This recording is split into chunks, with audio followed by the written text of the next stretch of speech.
ଗୋମାତା को राष्ट्रमाता କରିବା ଦାବି।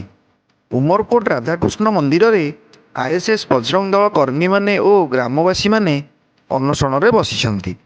ଯେଉଁ ଗୋମାତାକୁ ଆମେ ନିଜ ସନ୍ତାନ ପାଇଁ କ୍ଷୀର ପିଆଉ, ସେହି ଗୋମାତାକୁ କାଟି ତା'ର ମାଂସ ବିକ୍ରି ହେଉଛି। ତାହା କେତେ ଦୁଃଖର ବିଷୟ ସମଗ୍ର ବିଶ୍ୱବାସୀ ଜାଣିବା କଥା। ନବରଙ୍ଗପୁର ଜିଲ୍ଲାରୁ ପ୍ରମୋଦ କୁମାର ନନ୍ଦଙ୍କ ରିପୋର୍ଟ, ଓଡ଼ିଶା ନ୍ୟୁଜ୍। ଆମର ନୂତନ ଭାରତ ଜାଗର ଜଗାର ଯେଉଁ ଅଭିଯାନ ଚାଲିଛି, ଗୋମାତାଙ୍କୁ ସୁରକ୍ଷା ରକ୍ଷା, ଗୋମାତାଙ୍କୁ ରାଷ୍ଟ୍ରମାତା ଘୋଷଣା କରିବା ପାଇଁ ଯେଉଁ ଗୋଟେ ପ୍ରୟାସ ଚାଲିଛି, ସେଠାରେ ସହଯୋଗ ପାଇଁ ଆମେ ସବୁବେଳେ ତତ୍ପର ରହିଛୁ। ସୁନୀଲ ଭାଇଙ୍କର ତତ୍ତ୍ୱାବଧାନରେ କାର୍ଯ୍ୟକ୍ରମ ଚାଲିଛି। ବହୁତ ପ୍ରକାର ଏବେ ପାଖାପାଖି ଆମର ମାସେ ହେଇଛି ଆମର ରେଜିଷ୍ଟ୍ରେସନ ହେଇଛି ସଂଗଠନ, ଆଉ କାର୍ଯ୍ୟକ୍ରମ ମଧ୍ୟ ବହୁତ କିଛି ଆଗକୁ ନେଇଛନ୍ତି, ଆଗକୁ ନେବାର ପ୍ରୟାସ ଚାଲିଛି। ଆଜିର ଉଦ୍ଦେଶ୍ୟ ବସିବାର ମୁଖ୍ୟ ଉଦ୍ଦେଶ୍ୟ ହେଉଛି ଯେ ଗୋମାତାଙ୍କୁ ରାଷ୍ଟ୍ରମାତା ଘୋଷଣା କରାଯାଉ। ଗୋମାତାଙ୍କୁ ରାଷ୍ଟ୍ରମାତା ଘୋଷଣା କରିବାର ଗୋଟେ ମହତ ଉଦ୍ଦେଶ୍ୟ କ'ଣ, ମାନେ ସମସ୍ତଙ୍କର ଉପକାର ହେବ। ତାହେଲେ ଗୋମାତାଙ୍କର ଦ୍ୱାରା ଆମର ଗୋହତ୍ୟା ବନ୍ଦ ହେବ, ଗୋ ସୁରକ୍ଷା ହେବ। ରାଷ୍ଟ୍ରମାତା ଘୋଷଣା ହେଲା ମାନେ ଗୋମାତାଙ୍କ ପ୍ରତି ସମସ୍ତଙ୍କର ସହାନୁଭୂତି ରହିବ, ତାଙ୍କ ପ୍ରତି ପ୍ରେମ ରହିବ, ଭାବ ରହିବ, ଭଲ ପାଇବା ରହିବ। ରାଷ୍ଟ୍ରମାତା ଘୋଷଣା ହେଲେ ଆମକୁ ସମସ୍ତଙ୍କର ଉପକାର ରହିବ। ସେଇଟା ପାଇଁ ଆମେ ଆଜି ଉପବାସ କାର୍ଯ୍ୟକ୍ରମ ଏଠି କରାଯାଇଛି, ଜଳତ୍ୟାଗ କରାଯାଇଛି, ଖାଇବା ତ୍ୟାଗ କରିକି ଆମେ ଏଠି ବସିଛୁ।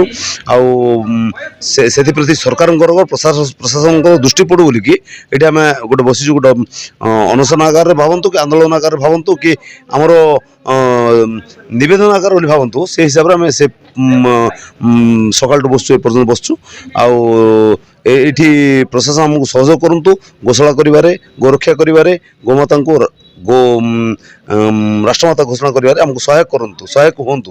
ସେଇଟା ପାଇଁ ଆମେ ତାଙ୍କୁ ନିବେଦନ କରୁଛୁ ଆଉ ତାଙ୍କୁ ପ୍ରାର୍ଥନା କରୁଛୁ, ଅତି ଶୀଘ୍ର ଗୋମାତାଙ୍କୁ ରାଷ୍ଟ୍ରମାତା ଭାବରେ ଆମକୁ ଘୋଷଣା କରନ୍ତୁ।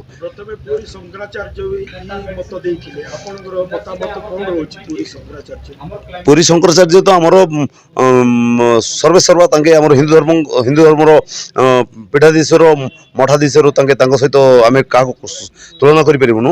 ସେ ହିନ୍ଦୁତ୍ୱ ପାଇଁ ବହୁତ କାର୍ଯ୍ୟ କରୁଛନ୍ତି, ବହୁତ ଆଗଭର ଅଛନ୍ତି।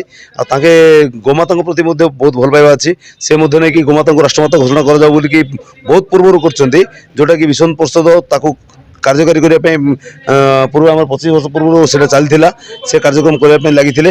ଆଉ ସେଇ ଜିନିଷଟାକୁ କେମିତି ଆମେ ତାକୁ ଆଉ ଥରେ ପୁନରାବୃତ୍ତି କରିକି ଆମେ ତାକୁ ଆରମ୍ଭ କରିବା ବୋଲିକି ଆଜି ଜାଗର ଜଗ ଆଉ ନୂତନ ଭାରତ ସଂଗଠନ ତରଫରୁ ଏ କାର୍ଯ୍ୟକ୍ରମକୁ ହାତକୁ ନିଆଯାଇଛି। ଗୋମାତାକୁ ରାଷ୍ଟ୍ରମାତା ଘୋଷଣା କରାଯାଉ ବୋଲି ଅତି ଶୀଘ୍ର ଘୋଷଣା କରାଯାଉ, ଯେଉଁଟାକି ସମସ୍ତଙ୍କର ମଙ୍ଗଳ ହେବ।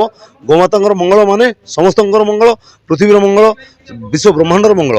ସେଇଟା ଆମର ସମସ୍ତଙ୍କ ପାଖକୁ ପହଞ୍ଚୁ, ସେତିକି ଆମେ ନିବେଦନ କରୁଛୁ। ଆଉ ତା ବ୍ୟତୀତ କିଛି ନାହିଁ।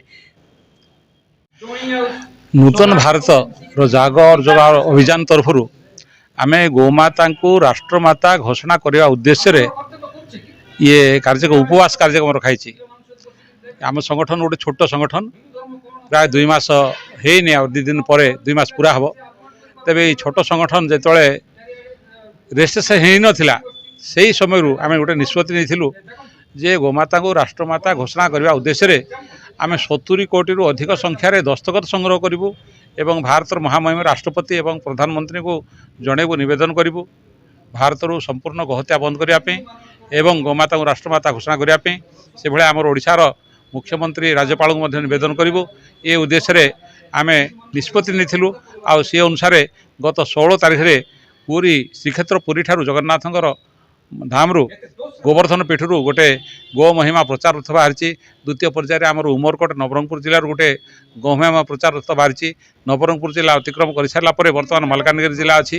ସେ 15ଟି ଜିଲ୍ଲା ରାଜ୍ୟ ବୁଲି, 15ଟା ଆମର ପଶ୍ଚିମ ଓଡ଼ିଶାର 15ଟି ଜିଲ୍ଲା ବୁଲି ସେ ଗୋ ମହିମା ପ୍ରଚାର କରିବ। ଆଉ ବର୍ତ୍ତମାନ ପରିପ୍ରେକ୍ଷୀରେ ଆଜି ମାଘ ପୂର୍ଣ୍ଣିମା ଅବସରରେ ଆମେ এই ଅନୁଷ୍ଠାନ ତରଫରୁ ଆମେ ବିଭିନ୍ନ ମନ୍ଦିରମାନଙ୍କରେ ଏମିତିକା ଉପବାସ କାର୍ଯ୍ୟକ୍ରମ ରଖାଯାଇଛି ଯେ ଆଜି ମନ୍ଦିର ରହିକରି ଭଗବାନଙ୍କୁ ଆମେ ପ୍ରାର୍ଥନା କରୁଛୁ ଯେ ଭାରତର ଗୋହତ୍ୟା ବନ୍ଦ ହେଉ, ଆଉ ଗୋମାତାକୁ ରାଷ୍ଟ୍ରମାତା ମାନ୍ୟତା ମିଳୁ। ତା ସହିତ ଆମେ ସରକାରକୁ ମଧ୍ୟ ନିବେଦନ କରୁଛୁ ଯେ ଯଥାଶୀଘ୍ର ଆମର এই କାର୍ଯ୍ୟକ୍ରମ ସମ୍ପୂର୍ଣ୍ଣ ହେଉ। এই ଉଦ୍ଦେଶ୍ୟରେ ଆମେ କରୁଛୁ, କାରଣ 2005 ମସିହାରେ ସୁପ୍ରିମକୋର୍ଟ କହିଥିଲେ ଯେ ଭାରତରେ ଗୋହତ୍ୟା ସାମ୍ବିଧାନିକ ଏବଂ ଧାର୍ମିକ ପାପ। ଯେଉଁ ରାଜ୍ୟରେ ଯଦି ଗୋହତ୍ୟା ହେଉଛି ସେଠାରୁ ମୁଖ୍ୟମନ୍ତ୍ରୀ, ଶାସନ ସଚିବ, ରାଜ୍ୟପାଳ ସେଥିପାଇଁ ଦାୟୀ। ପ୍ରତ୍ୟେକ ନାଗରିକ ସାମ୍ବିଧାନିକ କର୍ତ୍ତବ୍ୟ ଏଇଟା ପାଳନ କରିବା ପାଇଁ ସରକାର ପାଖରେ ନିବେଦନ କରୁଛୁ। ବହୁତ ଧନ୍ୟବାଦ। ଜୟ ଜଗନ୍ନାଥ।